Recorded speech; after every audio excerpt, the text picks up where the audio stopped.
လုံငယ်နှစ်ကျော်လောက်လုံးက online ပေါ်မှာ plastic အဖိုးကိုခေါင်းမှာဆွထားတဲ့ဝုန်းဝုန်းလေးတစ်ခေါက်ရှောက်ပြေးနေတဲ့ video file တစ်ခုတက်လာခဲ့မှုပါတယ်။အဲ့ဒါကတော့2023ခုနှစ်တုန်းကဖြစ်ပြီးတော့ American နိုင်ငံအနောက်လယ်ပိုင်းဒေသဖြစ်တဲ့ Michigan ဒေသမှာဖြစ်ပွားခဲ့တာပါ။တဘာဝအရေးမြစ်ဌာနရဲ့ပညာရှင်တွေကတော့အဲ့ဒီဝုန်းဝုန်းလေးနေရာကိုသိရဖို့အတွက်ခြေရကလိုက်နေခဲ့ပေမဲ့လည်းတိတိကျမသိရသေးတဲ့အတွက်ကြောင့်မလို့အခက်တွေ့နေခဲ့ရပါတယ်။အဲ့ဒီဝုန်းဝုန်းလေးကိုတော့ Michigan ပြည်နယ်နေရာအနှံ့မှာတစ်ခါတလေတွေ့ရပေမဲ့လည်းရဲ့နိုင်ငံကြာပျောက်ကွယ်သွားတဲ့အတွက်ကြောင့်ရှာဖွေမရဖြစ်နေခဲ့ပါတယ်။ပြီးခဲ့တဲ့မေလတုန်းကလူကြီး1000နီးပါးရှိတဲ့ Western မြို့လေးကနေထိုင်တဲ့သူတွေက plastic အဖိုးကိုခေါင်းမှာဆွထားတဲ့ဝုန်းဝုန်းလေးတစ်ခါကိုတွေ့မိရဆိုတဲ့အကြောင်းကိုသတင်းပေးခဲ့ပါတယ်။ဒါကြောင့်မို့လို့တဘာဝအရင်းမြစ်ဌာနပညာရှင်တွေကအဲ့ဒီဝုန်းဝုန်းလေးကိုဖမ်းဖို့အတွက်ကိုထောင်ချောက်တွေထောင်ထားခဲ့ပါတယ်။အဲ့ဒီလိုနဲ့ပြီးခဲ့တဲ့ဆိုလ2ရက်နေ့တုန်းကအဲ့ဒီဝုန်းဝုန်းလေးကိုဖမ်းမိခဲ့ပြီးတော့ plastic အဖုံးကိုလည်းချုပ်ပေးနိုင်ခဲ့ပြီဖြစ်ပါတယ်။ဝုန်းဝုန်းငယ်လေးရဲ့လေဘေးမှာ2နှစ်ကျော်ကြာဆွတ်မိထားတဲ့ plastic အဖုံးကြောင့်ပြတ်ရှတဲ့ဒဏ်ရာတွေရှိနေပေမဲ့လည်းကျန်းမာရေးကတော့ကောင်းမွန်နေစေပါ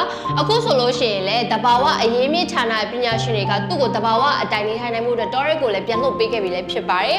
ပညာရှင်တွေကတော့ဝုန်းဝုန်းငယ်လေးရဲ့လေဘေးမှာဘာကြောင့် plastic အဖုံးကြီးဆွတ်ထားမိခဲ့တယ်လဲဆိုတာနဲ့ပတ်သက်ပြီးတော့တိကျတဲ့အဖြေတွေကိုတော့မပေးနိုင်သေးပါဘူးဒါပေမဲ့လည်းဝုန်းဝုန်းငယ်လေးကိုသူ့ရဲ့တဘာဝအတိုင်းတရားပျော်ရွှင်ဖို့ကောင်းတဲ့အခြေအနေကိုပြန်ရအောင်လှုပ်ဆောင်ပေးခဲ့ရလို့ပြောရမှာပဲဖြစ်ပါတယ်